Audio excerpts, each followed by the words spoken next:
श्री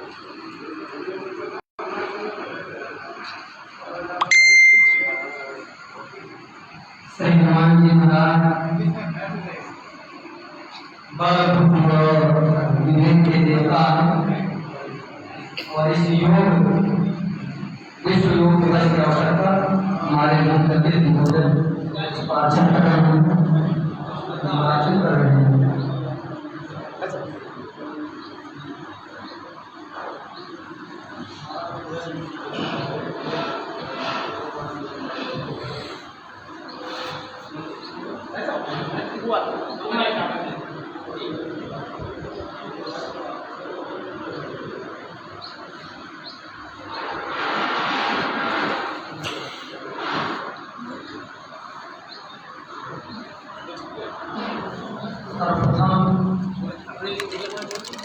हाँ नहीं नहीं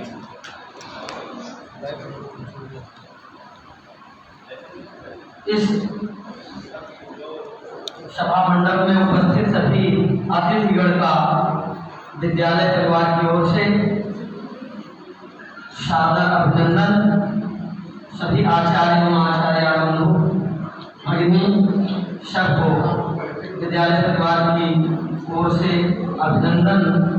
इस विश्व योग दिवस के अवसर पर आज हम सब लोग यहाँ पर एकत्रित हुए हैं और ऐसे शुभ अवसर पर महर्षि योग विज्ञान के प्रणेता महर्षि पतंजलि का श्रद्धा श्रवण आवश्यक है। इसलिए महर्षि पतंजलि को निवेदन करते हुए उनके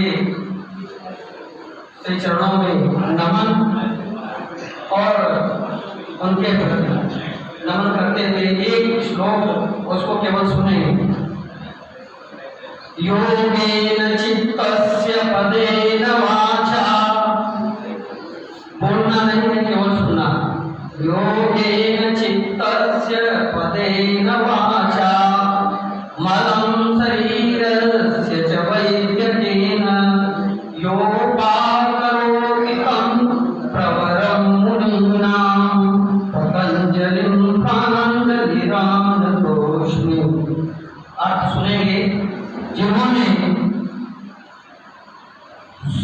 व्याकरण शास्त्र के द्वारा शब्द की शुद्धि किया, जिन्होंने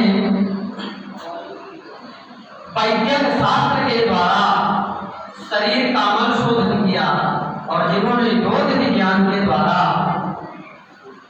मन का शोधन किया, प्राण का शोधन किया, ऐसे श्रेष्ठ मुनियों में श्रेष्ठ महर्षि पतंजलि को हम सभी नमन करते हैं। सामूहिक ब्रह्मनाद है, 3 बार करना है।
नित्यं ध्यायन्ति योगिनां कामदं मोक्षदं चैव श्री ओंकाराय नमो नमः। ऐसे परम लघु मंत्र ओंकार का हम लोगों ने नाद किया, जिसको योगी लोग अहर्निश अपने हृदय के श्वासोच्छ्वास से अहर्निश करते रहते हैं। प्रार्थना सभी को दोहराना। शं ओम शंकरध्वं शंवरध्वं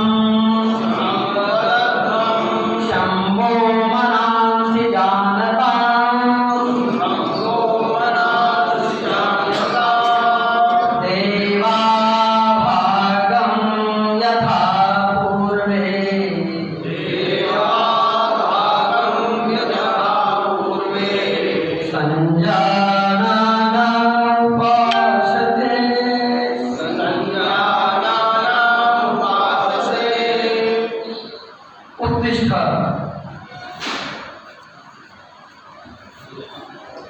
अगर से धीमे से बैठे हैं, सभी लोगों का हल्का सा वार्म कराने की कष्ट करें।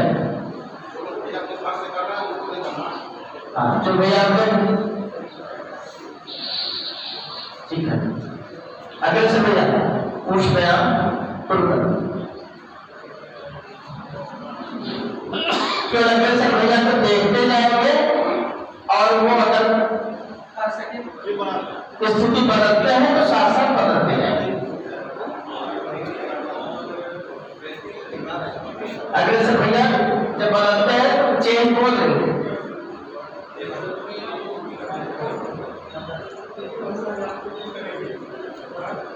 कलाइयों का व्यायाम क्लॉकवाइज और एंटी क्लॉकवाइज।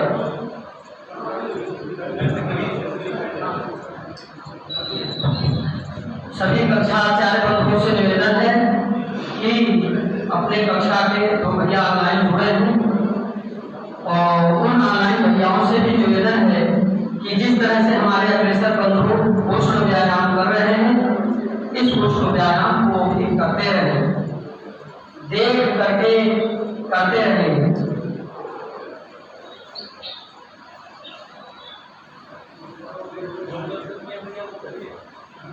व्यायाम करने से पूर्व शरीर के ताप में न्यूनता रहती है, जिसके कारण से हृदय हमारा शांत रहता है। उस हृदय को सम ताप तक पहुंचाने के लिए हम उष्ण व्यायाम करते हैं, ताकि हमारे हृदय में ऑक्सीजन लेने की क्षमता बढ़ सके। क्योंकि जब हम व्यायाम करते हैं तो हमें अधिक ऑक्सीजन की आवश्यकता पड़ती है, तो प्राण वायु अधिक हृदय को प्राप्त होने लगे। इसके लिए योग करने से पूर्व हम उष्ण व्यायाम करते हैं और उष्ण व्यायाम करने से हमारे हृदय को अधिक मात्रा में प्राणवायु प्राप्त होने लगती है।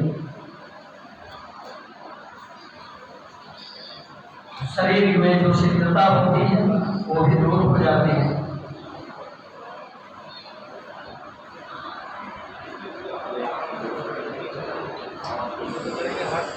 डिस्टर्ब दो जगह करेंगे तो परेशान करेंगे। हमारे पंच ज्ञानेंद्रिय और पंच कर्मेंद्रिय योग के द्वारा पुष्ट होते हैं। अभी हम पंच ज्ञानेंद्रियों में हाथ पैर इत्यादि को स्वस्थ करने के लिए उष्ण व्यायाम कर रहे हैं।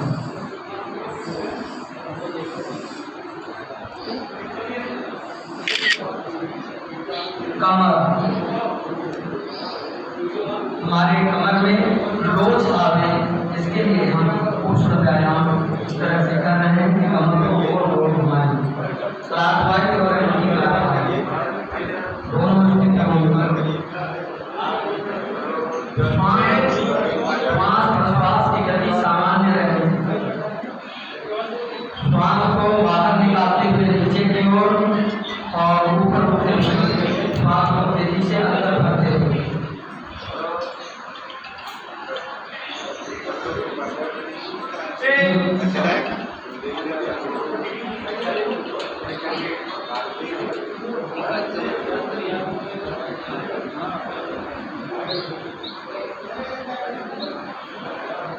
हमारे निर्गुण की शीतलता तो हो जाए, हमारे मस्तिष्क की शीतलता तो हो जाए, हाथ पैर हमारे शीतलता तो हो जाए। इसके लिए हम उष्ण व्यायाम कर रहे हैं। बैठने में कोई दिक्कत है क्या? बैठ जाते आप लोग खड़े खड़े बात हृदय को उष्णता प्रदान करने के लिए अधिक मात्रा में ऑक्सीजन बैठ के आगे आ जाइए, आगे आ जाइए, बैठ जाइए, आगे आ जाइए, बैठ जाएंगे, आगे आगे बैठ जाएंगे, कोई दिक्कत है? थोड़ा आगे आगे आओ, आगे आ जाओ।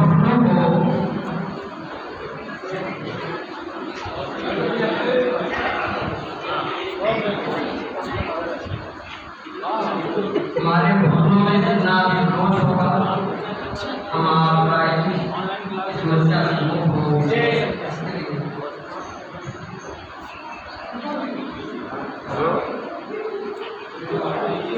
पंजे को जमीन से लगा करके एड़ी को ऊपर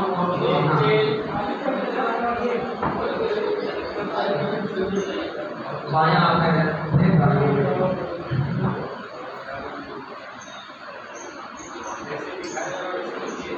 अब सभी लोगों से निवेदन है कि अपने स्थान पर बैठ जाएं।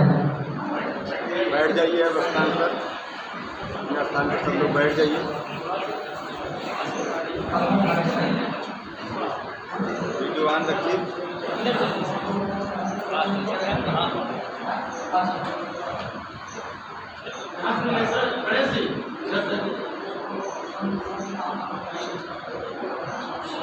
सावधान, उत्तिष्ठ।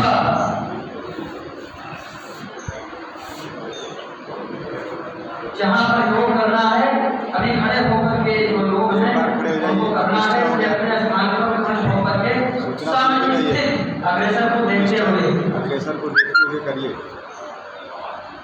एड़ी और पंजा दोनों मिल जाते हैं।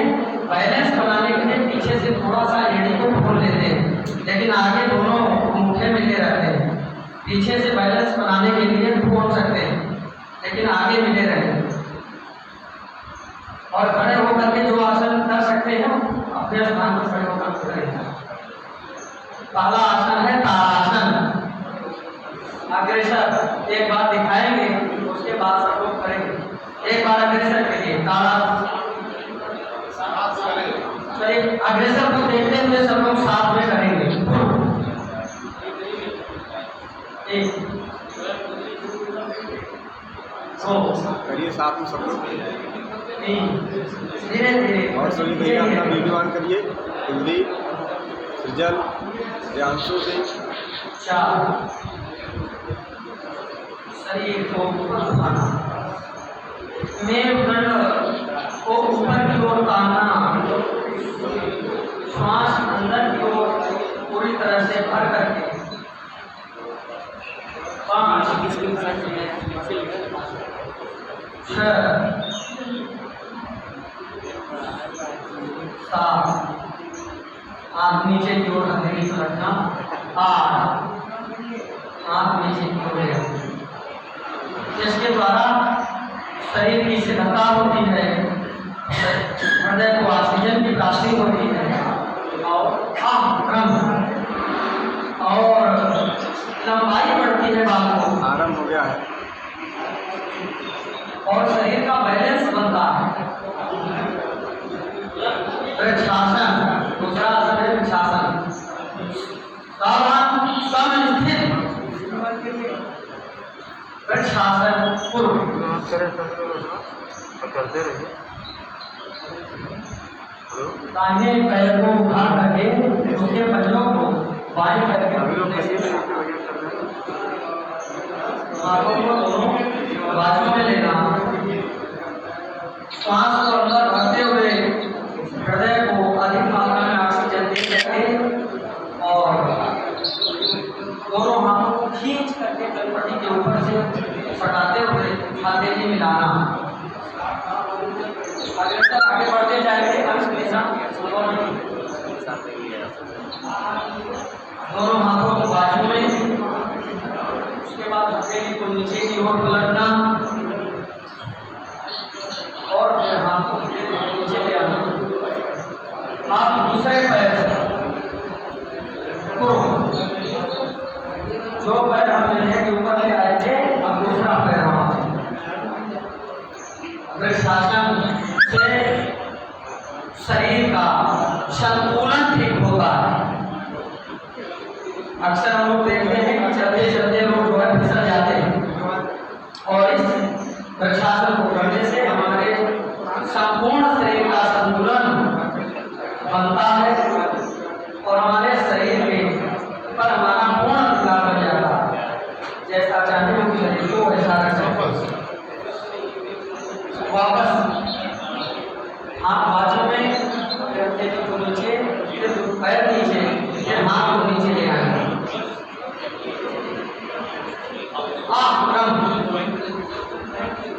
इस आसन को करने से शरीर का संतुलन बनता है, बैलेंस ऑफ बॉडी, और हमारा शरीर हमारे नियंत्रण में आ जाता है। जब हमारा अचानक वजन बढ़ता जा रहा है तो उसका हमारा नियंत्रण नहीं।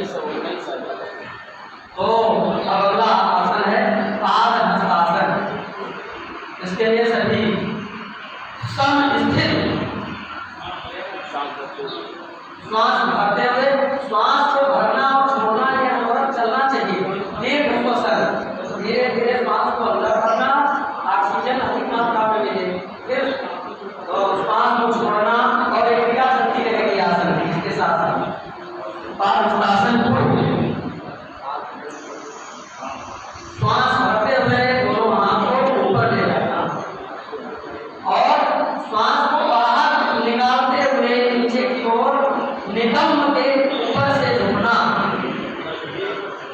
पेट को संकुचित करके अंदर की ओर खींचना, श्वसन करते हुए श्वास बाहर की ओर फेंकना और जितना हो सके घुटने को मस्तक की ओर लाने का प्रयास करना।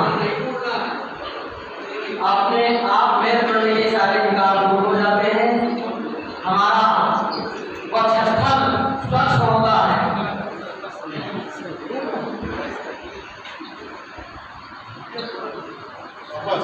वापस आएंगे गुरु की स्थिति।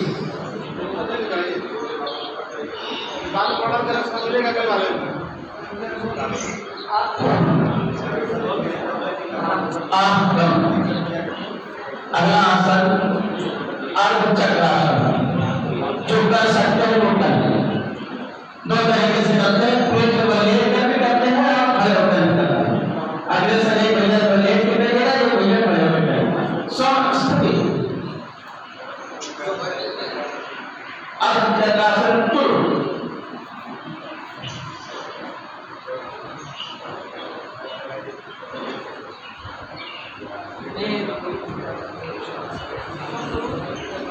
मेरे व्यक्ति के सारे विकार दूर होते हैं, कमर दर्द ठीक होता है, जंघा और घुटने मजबूत होते हैं, वक्षस्थल का विकास होता है।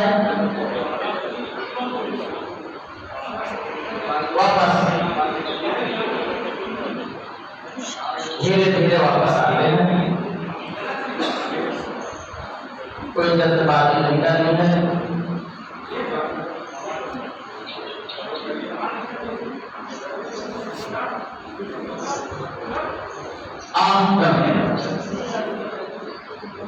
अगला आसन है त्रिकोण आसन, समस्थिति। अगर सब भैया जोड़ी और पंजा दोनों मिलाना चाहिए, समस्थिति। त्रिकोण आसन विभाषा एक, दोनों हाथ बाजू में। अगर सब भैया चेहरा आमने सामने कर लीजिए, मत हाँ बाएं और दाएं के चेहरा आमने सामने। दाहिना पैर दाहिनी तरफ, दोनों हाथ बाजू में।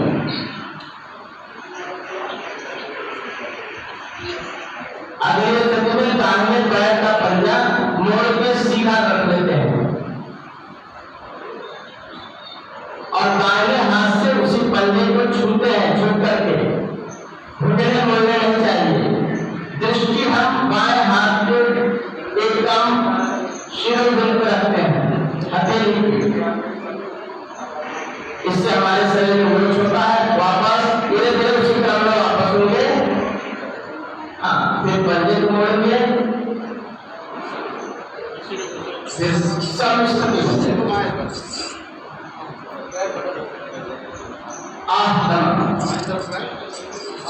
हाँ, बैलेंस करने के लिए अब बाएं तरफ भी कर लेंगे। अगर समझ जाते हैं, बायां पैर बाएं तरफ, दोनों हाथ बाजू में, बायां पैर बाएं तरफ, दोनों हाथ बाजू में, बाएं पैर की तरफ पंजा मोड़ेंगे, बायां हाथ बाएं पैर के पंजे पर, दृष्टि दाहिने हथेली ऊपर।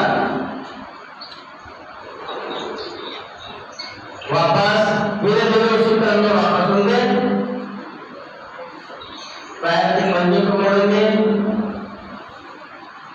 हाथ फैलाएंगे, समस्थिति। ये हमारे कुछ खड़े आसन थे, खड़े होकर किए जाने वाले आसन। अब हम बैठ कर किए जाने वाले आसन का अभ्यास करेंगे। ऊपर पुशअप,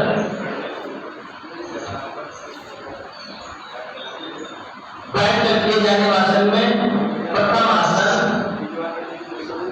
सभी तहसीलदार से निवेदन है कि भैयाओं से बोल दें कि अगर 8-10 से पहले मीटिंग खत्म हो जाती है तो उनको छोड़ने के लिए फिर से रोक देंगे।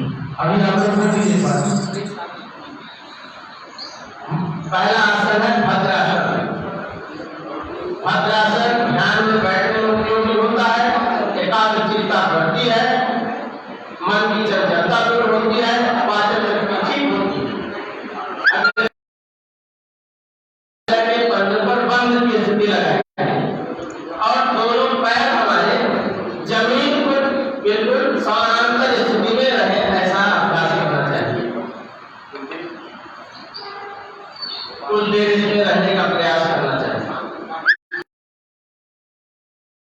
अगला आसन पुष्टासन है। पुष्टासन में ये जांघों की जो वसा कम होती है, कंधे और पेट की समस्या दूर होती है, घुटने मजबूत होते हैं, कोहनी और कंधे की जकड़ भी दूर होती है। अग्रेसर भैया पुष्टासन पूर्व। एक बार दाहिने पैर को मोड़िए, उसके बाद बाएं पैर को मोड़िए और घुटने पे बिल्कुल शरीर का पूरा बैलेंस रखिए। पीछे दोनों एड़ियों को टच करने का प्रयास करिए, दृष्टि ऊपर। कुछ देर इसमें भी टिकने का प्रयास करते हैं। पैर के पंजे को बिल्कुल जमीन पर छोड़ देते हैं तो उससे सहारा और मिल जाता है शरीर को बैलेंस बनाने में। वापस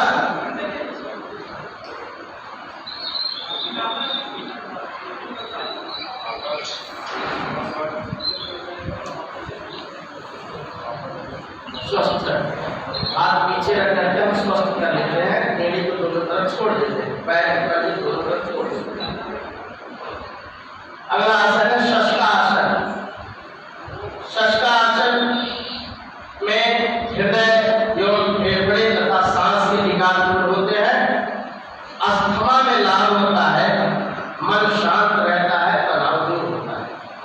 अग्रेसर भैया समय शक्ति शशकासन पूर्व।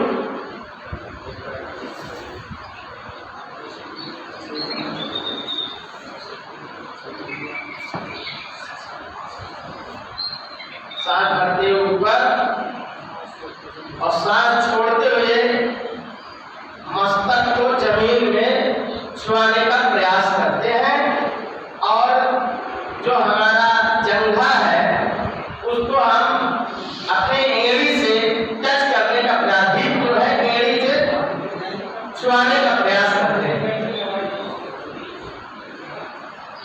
शरीर की लोच होती है, इसमें कमर दर्द ठीक होता है, रीढ़ की हड्डियां मजबूत होती है। वापस धीरे धीरे भैया सांस भरते हुए जाएंगे ऊपर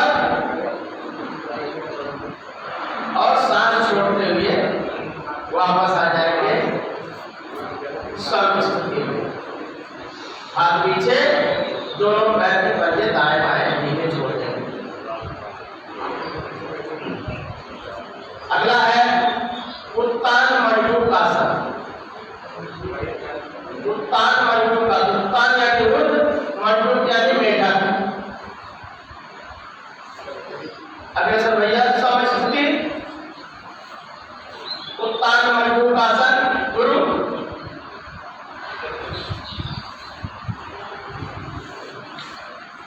पीठ और कंधे के दर्द में राहत मिलता है। ऊपर से हाथ को क्रॉस करते हैं, बाएं हाथ को दाएं कंधे पर लाते हैं पीछे से और दाएं को बाएं कंधे पर लाते हैं। रीढ़ की हड्डी बिल्कुल सीधी रहती है, कमर तो बिल्कुल सीधी है। वापस धीरे धीरे पहले हाथ को जो वापस लाएंगे घुटने पर और फिर धीरे धीरे बायां और दायां सामने रख के सम स्थिति में आ जाएंगे। अगला हमारा बैठ के किए जाने वाला आसन है वक्रासन। सब स्थिति अग्रेसर भैया वक्रासन पूर्व।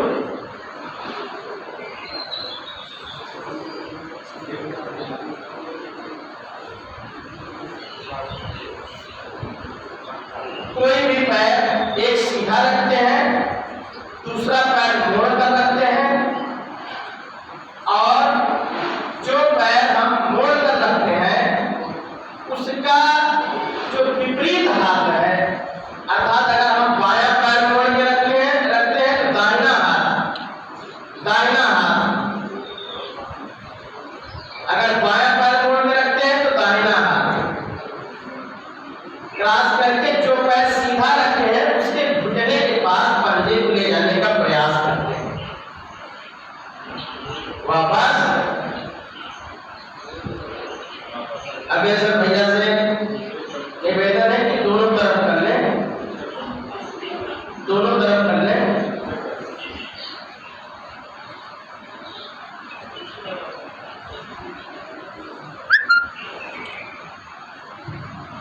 स्वस्थ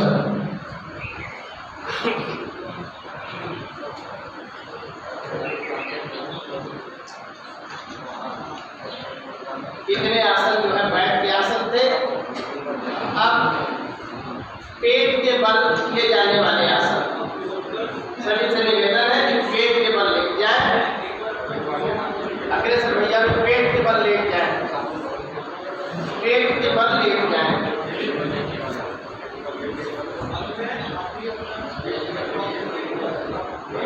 पेट के बल किए जाने वाले आसन, प्रथम आसन है मकरासन। अग्रेसर भैया गुरु अच्छा चार जैसे निवेदन है थोड़ा आगे स्पेस देते हैं ताकि पीछे को लोग दिखाई पड़े।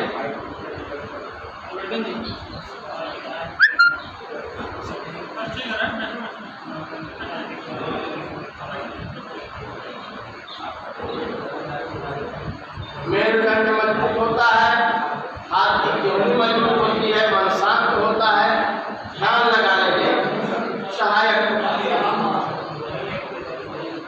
वापस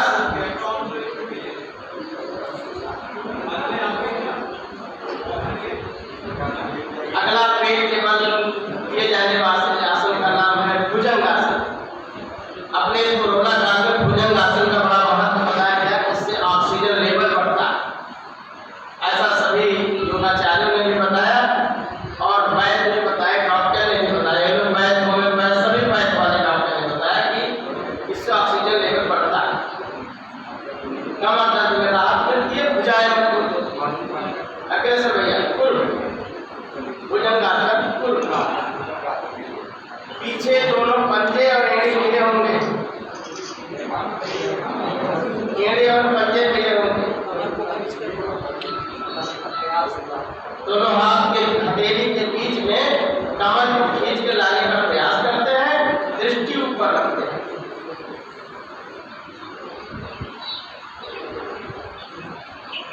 वापस धीरे धीरे धीरे धीरे हम वापस स्थिति में आते हैं।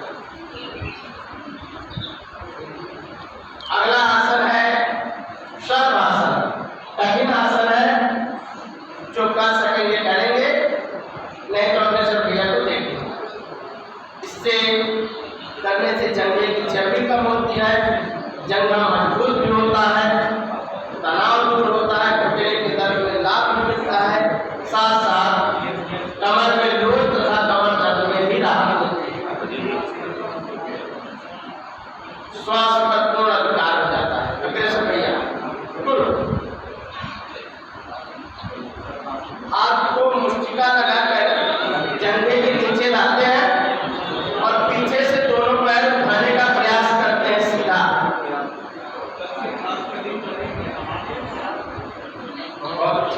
वापस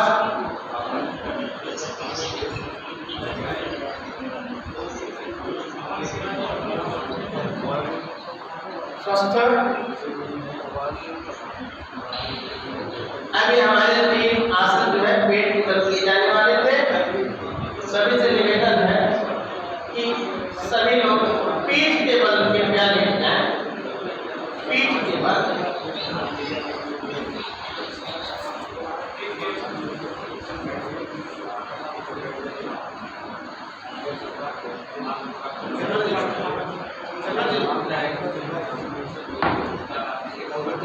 जो लोग लेटे हैं उनसे कृपया निवेदन है कि पैर की जगह सर कर ले और सर की जगह पैर कर ले, रोज ताकि सब भैया को आसानी से देख ले।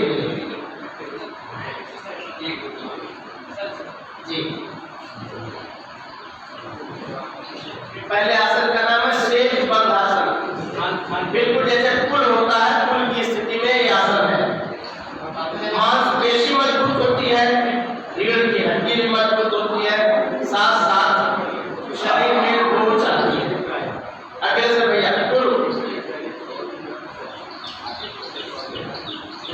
पैर को मोड़ते हैं दोनों पैरों को, और उसी पर दोनों पैरों को उठने का प्रयास करते हैं।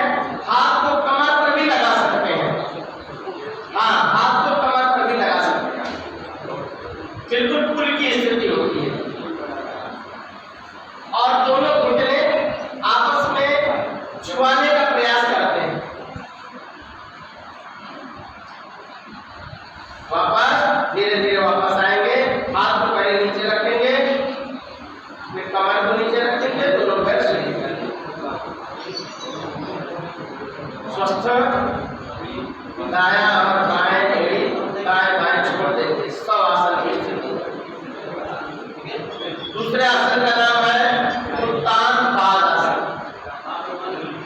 उत्तान पाद आसन से कब्ज दूर होती है, पेट की चर्बी कम होती है, नाभि संतुलन में सहायक होता है, कमर मजबूत होती है, घुटने के लिए भी फायदेमंद होता है। बहुत आसान आसन है, सभी लोग कर सकते हैं। समस्थिति अग्रसर भैया, उत्तान पाद आसन। उत्तान यानी ऊर्ध्व, दोनों पैरों को ऊपर उठाना 90 डिग्री पे, केवल 90 डिग्री पर पैर को उठा करके और बैलेंस संतुलन बना करके रखना। संतुलन हम तब जानेंगे जब हमारे पैरों में कंपन नहीं होगा। अगर पैर बिल्कुल स्ट्रेट है, कंपन नहीं है, तो हमारी स्थिति अच्छी है। वापस धीरे धीरे पैर को लाएंगे, एक आई छोड़ते नहीं, धीरे धीरे पैर को लाते हैं, जमीन पर रखते हैं और स्वस्थ की स्थिति। अगला आसन है अर्धहलासन। अर्धहलासन करने से रक्त संचार तेज होता है, पेट दर्द, कमर दर्द में राहत मिलती है, शरीर की चर्बी कम होती है, पाचन अंग सशक्त होता है, रीढ़ की हड्डियां मजबूत होती है और उसमें दो जाती है। समस्थिति अर्धहलासन करने से भैया दोनों पैर पहले 90 डिग्री पे जाते हैं, फिर धीरे धीरे अपने सर के पीछे जमीन पर रखने का प्रयास करते हैं। प्रसाद भैया थोड़ा सा आगे आ जाइए, थोड़ा सा आगे आ जाइए, पैर आपका लग जाएगा पीछे। हाँ, यह अर्धहलासन है। और इसी में जब हम पैर को फासला दे देते हैं जमीन पे, तो पूर्ण हलासन हो जाता है। बहुत अच्छे अग्रसर भैया। वापस धीरे धीरे पहले 90 डिग्री पे लाएंगे, कमर को जमीन पर रखते हुए 90 डिग्री पे लाएंगे, उसके बाद धीरे से फिर जमीन पर लाने का प्रयास करेंगे। इसमें कोशिश ये होती है वापस आने से कि हमारा सर नहीं उठना चाहिए, जमीन पे लगा रहना चाहिए। अगला आसन है पवन मुक्त आसन। पवन मुक्त आसन में अभ्यास करने से हमारी पाचन क्रिया ठीक होती है, एसिडिटी में लाभ होता है, कब्जियत। अग्रसर भैया समस्थिति पवन मुक्त आसन। पैर को मोड़ेंगे, बंद लगाएंगे हाथ से और मस्तक को घुटने में छुआने का प्रयास करेंगे।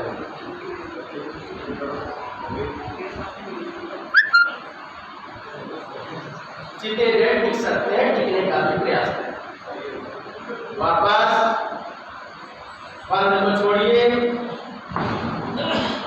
हाथ पैर को धीरे धीरे सीधा। अगला आसन है शवासन।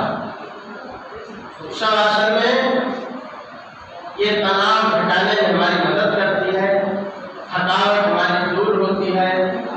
जितने व्यायाम किए रहते हैं, मांसपेशियों में लैक्टिक एसिड जमा हो जाती है, जो ये करने से लैक्टिक एसिड कम होता है, थकावट दूर होती है। अग्रसर भैया शवासन गुरु, इसमें दोनों पैर के पंजे को दाएं बाएं शिथिल अवस्था में छोड़ देते हैं, हाथ को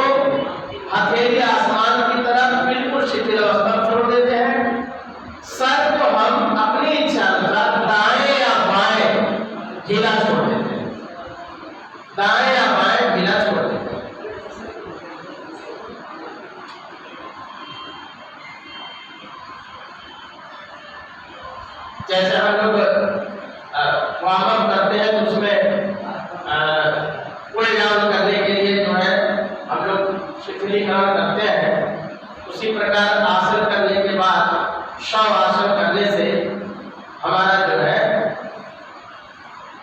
शिथिलीकरण करने में लाभ मिलता है, शरीर पुनः ऊर्जावान बनता है, ऑक्सीजन लेवल बढ़ता है, थकावट दूर होती है।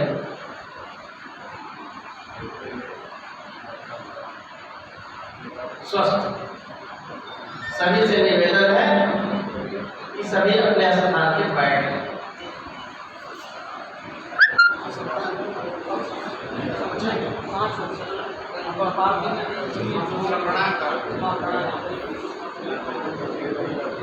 प्राणायाम करेंगे।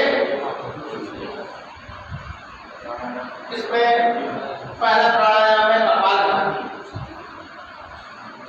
कपालभाति से हमारे पेट की चर्बी कम होती है, श्वास की स्थिति हमारी मजबूत होती है। अग्रेसर भैया गुरु श्वास को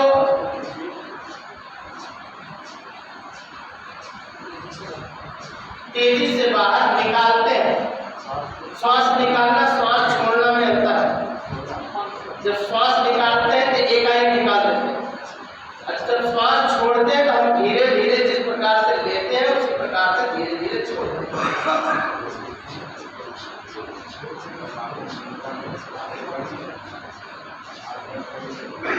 फेफड़ा मजबूत होता है, हृदय मजबूत होता है, श्वसन तंत्रिका मजबूत होती है।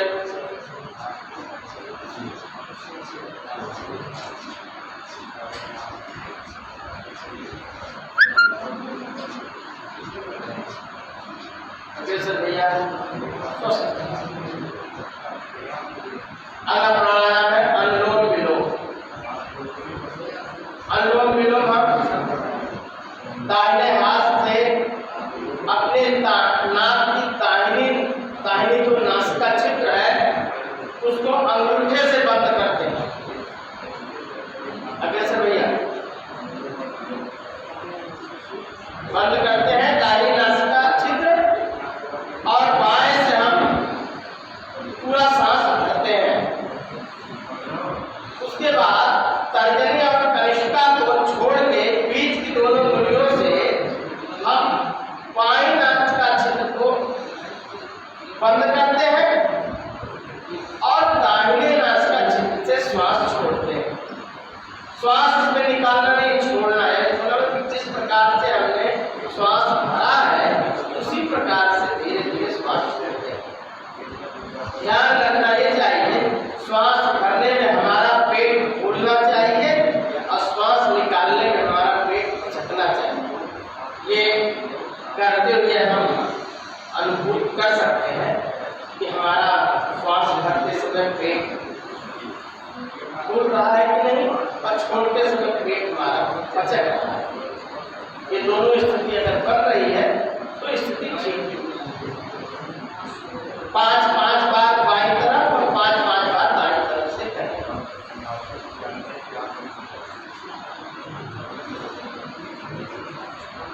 जो हम श्वास लेते हैं वो आवाज ऐसा कहा गया वो आवाज हमें ही सुनाई दे, छोड़ते समय भी वो आवाज हमें ही सुनाई दे।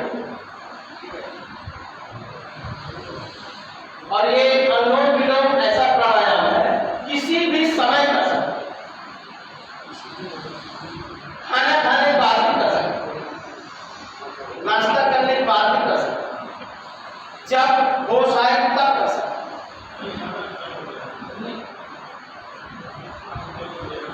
ठीक है, 5-5 बार हो गया होगा। स्वस्थ। अगला है शीतली प्राणायाम। इसमें जिनको अस्थमा होता है उन्हें नहीं करना चाहिए, जिनको अगर उस समय बराबर खांसी आ रही हो तो नहीं करना चाहिए। निम्न रक्तचाप वालों को नहीं करना चाहिए। अग्रेसर भैया इसको करते समय हम अपने जीभ को बीच से मोड़ते हैं और उसको होंठ के पास लाते हैं।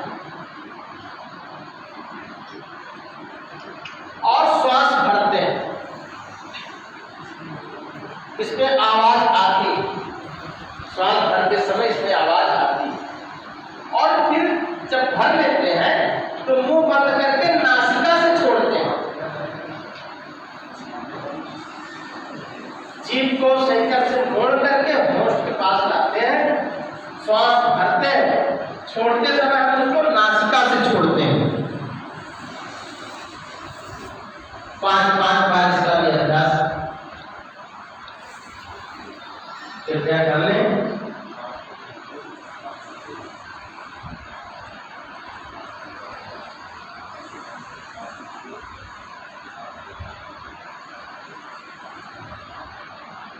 स्वस्थ। अगला प्राणायाम है भ्रामरी प्राणायाम। अग्रसर भैया भ्रामरी प्राणायाम की स्थिति में आइए। अंगूठे से कान के क्षेत्र को बंद करेंगे, तर्जनी को भव के ऊपर ले जाएंगे, बाकी 3 अंगुलियों से हम आंख को दबाते नहीं, केवल आंख पर रखते हैं।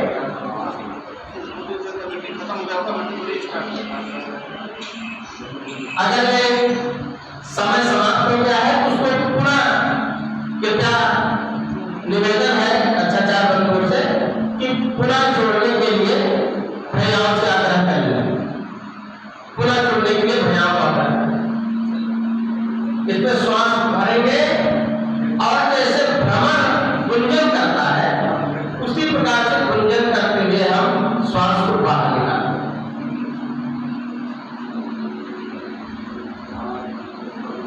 इसी समय कथाचार पर स्क्रीनशॉट ले लेंगे अपनी कक्षाओं की उपस्थिति का।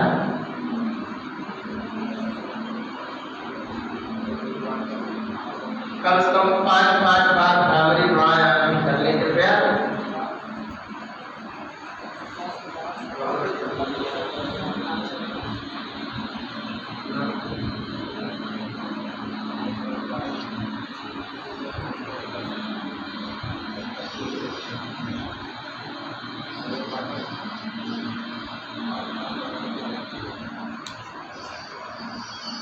स्वस्थ। और अंतिम प्राणायाम है ध्यान, तो हम सभी के लिए आवश्यक है ध्यान जरूर लगाना चाहिए। अपनी इच्छा अनुसार सायंकाल ध्यान लगाते हैं लोग और सुबह के समय में लगाते हैं, जैसी इसकी अवस्था बने। कृपया 1 मिनट का ध्यान लगाएंगे। तर्जनी को मोड़ते हैं, तर्जनी को मोड़ करके अंगूठे से ऊपर बंद लगाते हैं और तीनों उंगलियों को सीधा हथेली आसमान की तरफ रख करके घुटने को रखते हैं। पद्मासन में भी ध्यान लगाते हैं, पालकी मार के भी ध्यान लगाते हैं, सिद्धासन में भी ध्यान लगाते हैं। सिद्धासन में ध्यान लगाने के लिए दाएं पैर पे बायां पैर चढ़ाकर सिद्धासन लगाते हैं, दाएं पैर पे बायां पैर चढ़ाकर सिद्धासन भी लगा सकते हैं, पालकी मार के भी बैठ सकते हैं, और जिनका अभ्यास है पद्मासन में भी ध्यान लगा सकते हैं।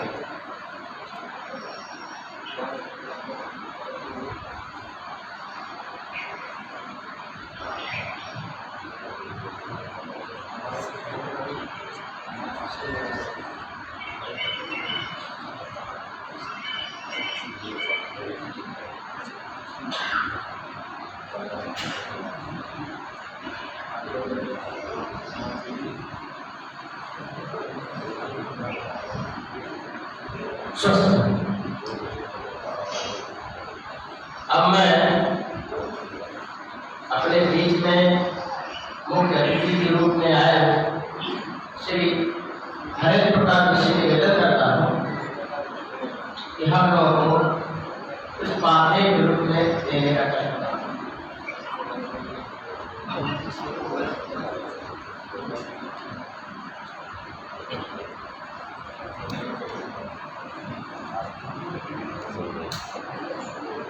आज के इस अंतर्राष्ट्रीय योग दिवस पर हम सभी यहाँ उपस्थित हुए हैं। इस कार्यक्रम में उपस्थित हम सभी के स्नेहिल आदरणीय राम नंबर जी, उत्तर प्रदेश लोक सेवा आयोग के माननीय सदस्य और अपने ही संस्थान पार्वती प्रेमा जगाती के पूर्व निदेशक, हम सभी के छोटे से आग्रह पर विद्या भारती के कार्यक्रमों में उपस्थित रहने वाले आदरणीय किशनवीर सिंह साकेरी, इस विद्या मंदिर के यशस्वी प्रधानाचार्य आदरणीय जुगल जी, जिनके देख रेख में यह विद्यालय पुष्पित और प्रवृत्त हो रहा है, वैसे सभी सम्मानित आचार्य बंधु भगिनी, आज पूरा विश्व इस योग दिवस को अपने अपने रूप में मना रहा है।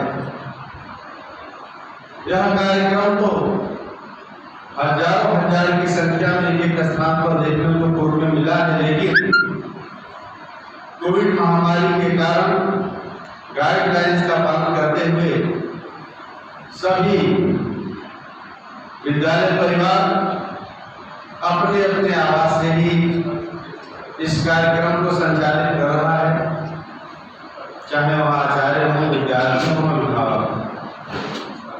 जब योग की बात करते हैं तो ध्यान में आता है कि यह योग कोई नई चीज नहीं है। हम लोग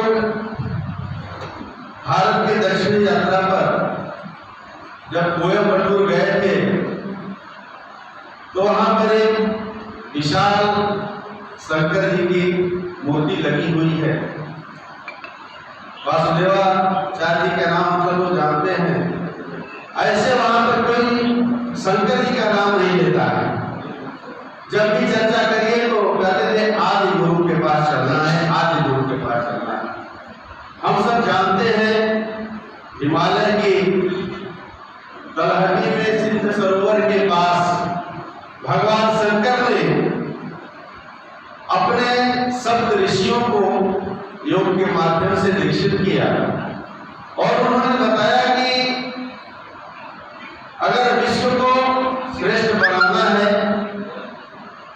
सर्वे भवन्तु सुखिनः का नारा हम लोग देते हैं और भारत एवं विश्व माध्यम का नारा देता है। अर्थात अगर दुनिया को श्रेष्ठ बनाना है तो उनको भी योग के माध्यम से सिद्धि प्रदान करनी पड़ती है। इसलिए सप्त ऋषियों को दीक्षित करके भगवान शिव ने संपूर्ण विश्व में भेजा और उनको यह निर्देश दिया, इस प्रकार योग के माध्यम से संपूर्ण विश्व में व्यक्ति को उनकी मन, बुद्धि, आत्मा और प्रकृति से जोड़ने का पूरा प्रयास किया जाए, तब जाकर के मनुष्य अपने व्यष्टि समष्टि सृष्टि और प्रवृत्ति के माध्यम से अपने उद्देश्यों को प्राप्त कर सकता है। सदी के 27,000 ईसा वर्ष पूर्व में भी अनेक ऐसे उदाहरण मिले हैं। 800 ईस्वी से 1700 ईस्वी के बीच आदि शंकराचार्य, रामानुजाचार्य, वल्लभाचार्य, अनेक आचार्यों ने योग के माध्यम से पूरे दुनिया को मार्गदर्शन किया है। ऐसा भी उदाहरण देखने को मिला है। कभी कभी आप लोग हठ योग की बात सुनते हैं। गोरक्षनाथ पीठ में जो योगी होते हैं, नाथ संप्रदाय के लोग, ये हठ योग को संचालित करते हैं, संपादित करते हैं। अभी जब हम लोग बैठ रहे थे तो आचार्य जी ने महर्षि पातंजलि का नाम लिया अष्टांग योग के माध्यम से उन्होंने पूरी दुनिया को ज्ञान देने का प्रयास किया, जिसमें यम, नियम, आसन, प्राणायाम, प्रत्याहार, धारणा, ध्यान और समाधि, इस प्रकार से हमने एक आसन और प्राणायाम का सूक्ष्म रूप लगभग 35-40 मिनट तक किया। जिन लोगों ने इसको किया उनको बहुत आनंद आया होगा। स्वाभाविक रूप से इन प्राणायाम के, इन योग के बहुत अधिक नियम हैं। इन नियमों के बारे में अगर हम विचार करेंगे तो पूरा दिन लगेगा। इसलिए यह भी निश्चित है कि समाज में रहने वाले सभी लोगों को योग नहीं करना चाहिए। अगर करना ही है तो जो भी आसक्त नियम बताया गया है उनको ध्यान में रखना पड़ेगा। व्यभिचारी व्यक्ति, चोरी करने वाला व्यक्ति, चोरी करने वाला व्यक्ति, निंदा करने वाला व्यक्ति, अपने इंद्रियों को बस में नहीं रखने वाला व्यक्ति, ऐसे मनुष्यों को योग नहीं करना चाहिए, माना। और यहां तक कि कहा गया है योग करने वाले व्यक्ति को बहुत व्यक्तियों से नहीं मिलना चाहिए। एकांतवास में रह करके योग को करने का जो लाभ मिलता है, क्योंकि जब समाज में विभिन्न मनुष्यों से मिलते हैं तो उनकी विभिन्न प्रकार की जब विचारों को, समस्याओं को सुनते हैं तो अपने मन में भी अनेक प्रकार के विकार पैदा होते हैं जो हमारे योग क्रियाओं में बाधक होते हैं। इस प्रकार से आज संपूर्ण विश्व अंतर्राष्ट्रीय योग मना रहा है। इस अंतर्राष्ट्रीय योग में अपने ज्वाला देवी परिषद से जुड़े सभी विद्यार्थी बंधु भगिनी, सभी आचार्य बंधु भगिनी, सभी अभिभावक बंधु भगिनी और इस व्यवस्था में लगे हुए सभी व्यवस्थापक बंधुओं को मैं श्री हृदय से आभार व्यक्त करता हूँ और निवेदन करता हूँ कि अगर इन अष्टांग योग में से किसी एक या दो को अपने जीवन में हम 1 घंटे के लिए प्रतिदिन धारण करें तो हमारे जीवन में एक बहुत बड़ा परिवर्तन दिखाई देने लगेगा। समय कम है, अभी हम लोग को अनेक स्थानों पर जाना है, इसलिए इतना निवेदन करते हुए मैं अपने वाणी को विराम देता हूँ। धन्यवाद।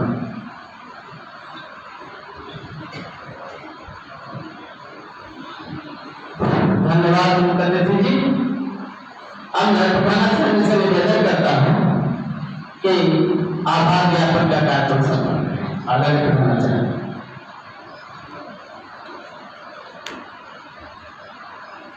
अंतर्राष्ट्रीय योग दिवस का कार्यक्रम ज्वाला देवी परिषद में आज संपन्न हो रहा है। विद्यालय परिवार से जुड़े हुए अपने सभी हजारों विद्यार्थी, अभिभावक और शुभेच्छु बंधु ऑनलाइन माध्यम से जुड़े हुए हैं। उन सभी के लिए सूक्ष्म योग का भी कार्यक्रम किया गया। ऐसे ही योगों का जो गठजोड़ है इसको हम लोग प्रतिदिन करने का अभ्यास करें, आगे अपने जीवन में अपनाएं, इसी के लिए आयोजन को किया गया है। और ऐसे इस अवसर पर हमारे विद्यालय का सौभाग्य है कि अपने बीच में उत्तर प्रदेश लोक सेवा आयोग के आदरणीय सदस्य डॉक्टर हरेश प्रताप सिंह जी, जो कृषि वैज्ञानिक हैं, कई अनुसंधान आपने किया है, पुस्तकें लिखी हैं और हम लोगों के ऊपर आपका अपार स्नेह रहता है। आपने हमारे आग्रह को स्वीकार किया और आज हमारे भैयाओं को, अभिभावकों को और आचार्य बंधुओं को योग दिवस पर मार्गदर्शन मिला। साथ ही आपका साथ साथ अपने योग गुरुओं के साथ किया भी, इसलिए विद्यालय परिवार आपका आभार व्यक्त करता है। पुनः ऐसे ही अवसर पर आप उपस्थित होंगे इसी अपेक्षा के साथ पुनः आभार प्रदर्शित करते हैं। साथ में आपके आदरणीय किशन सिंह जी साहब जो लोक सेवा आयोग के आदरणीय सदस्य हैं और हमारे विद्या भारती संस्थान का जो आवासीय विद्यालय है और फिर अनेक स्थानों पर आप रहे हैं।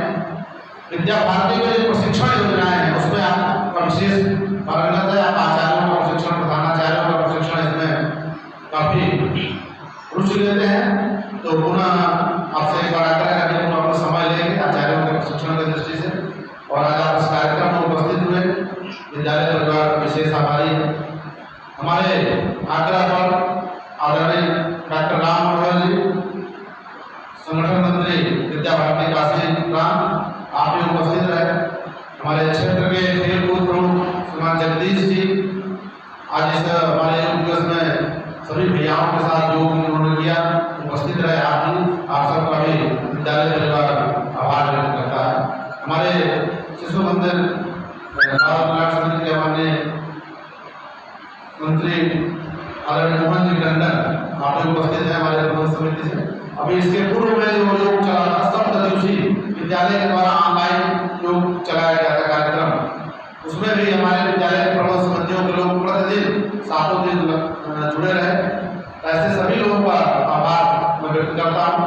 अभी शिशु मंदिर और विद्या मंदिर दोनों की तरफ से एक साप्ताहिक योग का कार्यक्रम चलाया गया सभी भैयाओं के लिए, जो अभ्यास और घर कर सके। तो ऐसे सभी जुड़े हुए हमारे अभिभावक बंधु और सभी भैयाओं को भी ढेर सारा आभार को इस कार्यक्रम में सहभागिता की। हमारे प्रधानाचार्य सुमन पांडे जी, अन्य विद्यालय के आचार्य बंधु सभी इस कार्यक्रम में रहे, जुड़े रहे, सबका आभार व्यक्त करते हुए मैं आदरणीय संचालक महोदय सभी बंधुओं से निवेदन है, योग का उद्देश्य है प्राण मात्र का कल्याण, इसलिए अपने स्थान पर बैठे बैठे कल्याण मंत्र बोलेंगे। सावधान।